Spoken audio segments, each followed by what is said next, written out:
అందరికీ నమస్తే. నేను మీ రచన. ఆవిర్భవ దృశ్య కవితా వేదికకు వీక్షకులందరికీ స్వాగతం. ఈరోజు నేను మీకోసం చదవబోతున్న కవిత శేషం సుప్రసన్నాచార్యులు గారి నాన్న మనసు.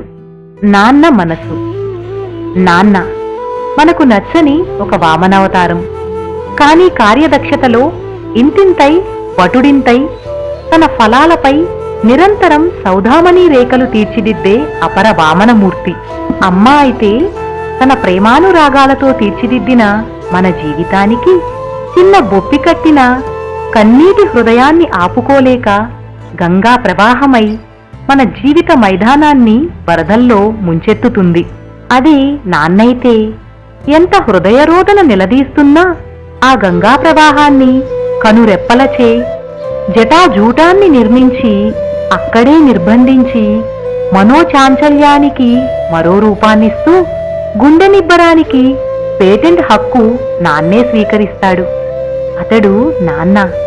అనితర సాధ్యమైన పెద్ద పెద్ద సమస్యల పాషాణ శైలాలను సైతం పిండి పిండి చేసి మన సౌకర్యాలకు జాతీయ రహదారి పరుస్తాడు.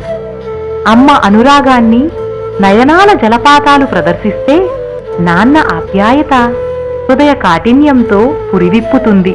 అమ్మ ప్రేమ మనల్ని దగ్గరికి హత్తుకుంటే నాన్న హృదయం పెదవుల లోపలే నిర్బంధించబడుతుంది నిరోష్ట్యమై.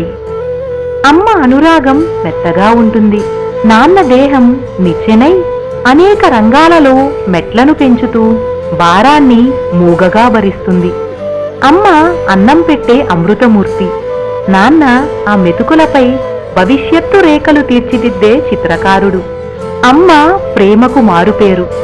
నాన్న ఆ ప్రేమకు శృతిలయలు తకదిమిలు నేర్పే నాట్యగురువు. నాన్న పరమేశ్వరుడై శ్రీమన్నారాయణుడై అనేక ప్రమాదాల నుంచి కాపాడుతాడు. అంతెందుకు, కొత్త జీవితానికి అన్ని హంగులతో ఏరీ కోరి మరీ మరీ నొసట అక్షరాలు దిద్దే అపరబ్రహ్మ నాన్న. ఇంతటితో ఈ కవిత సమాప్తం. మరలా వచ్చే కార్యక్రమంలో మరో మంచి కవితతో మీ ముందుకు వస్తాను. అప్పటి వరకు సైనింగ్ ఆఫ్, మీ రచన.